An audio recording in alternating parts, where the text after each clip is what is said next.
Tripura मथानि काउंटिं exact न बुटक खालायनाय रूपक कृष्ण रमनानि बागै तै काइनि पन्चायत हाइनो हाय लेखानानि सानमंगो क्राक साल फुंनि सिमी बेलफां आमसायाव खवाय आगरतला लाहार कासलायमनि त्रिपुरा मथानि आदं रक पाइथागो खवाय DMT पुलिस अफिसार रक बाय कक्स खालायमाय यागलो फियोगै रोजाखा लाहार कतर আমরা এখানে আলোচনা করছি আমাদের ডিএম ম্যাডাম আছেন এখানে এসসি স্যার আছেন আরও অনেক অফিসার এখানে পুলিশ আছেন এসডিএম স্যার আছেন এবং আমাদের ত্রিপুরা মোটর থেকে নেতৃবৃন্দ আছেন আমরা সবাই মিলে আলোচনা করছি যে সমস্যাটা রূপকবুজ যে সন্ত্রাসীটা তাকে কেসের ব্যাপারটা ওনারা আমরা যেটা 22 তারিখে জুলাই আমরা করেছিলাম ওই ব্যাপারটা ওনারা আজকে কেস রেজিস্টার করছে এবং এটা আইনত যা যা করা ওনারা করবেন এটা ওনার কথা দিয়েছেন এবং আজকে ওনারা এই সম্পর্কে ব্যবস্থা নিয়েছেন এটা আমাদেরকে বলেছেন।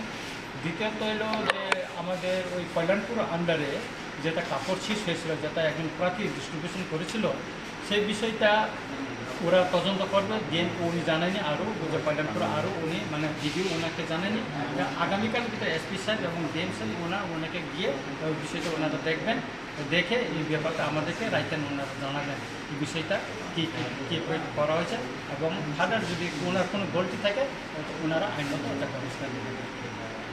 এখন কি আপনারা কি রুট ব্লকটা তুলে নেবেন? হ্যাঁ, আমরা তাদের কথায় আমরা সন্তুষ্ট হয়েছি, জনগণের দুর্ভোগ না হোক সেটা আমরা চাই।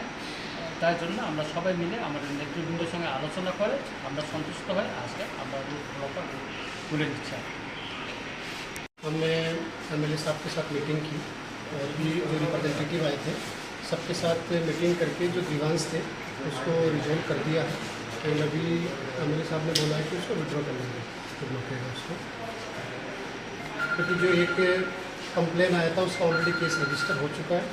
एंड जो CCTV फुटेज थे फ्रेम बाई फ्रेम हम उनको चेक करेंगे, चेक करके इनके भी जो रिप्रेजेंटेटिव रहेंगे जो भी अगर कुछ उसमें अगर असल्ट वगैरह है तो केस रजिस्टर करेंगे सर। और उन लोग को जो डिमांड है सर वो रिकाउंटिंग भी होगा क्या? नहीं, रिकाउंटिंग तो नहीं होगा क्योंकि प्रोसीजर खत्म हो गया, लेकिन अगर उस दौरान जो असॉल्ट हुआ है वो फ्रेम बाई फ्रेम CCTV देख के उस पर एक्शन लेंगे।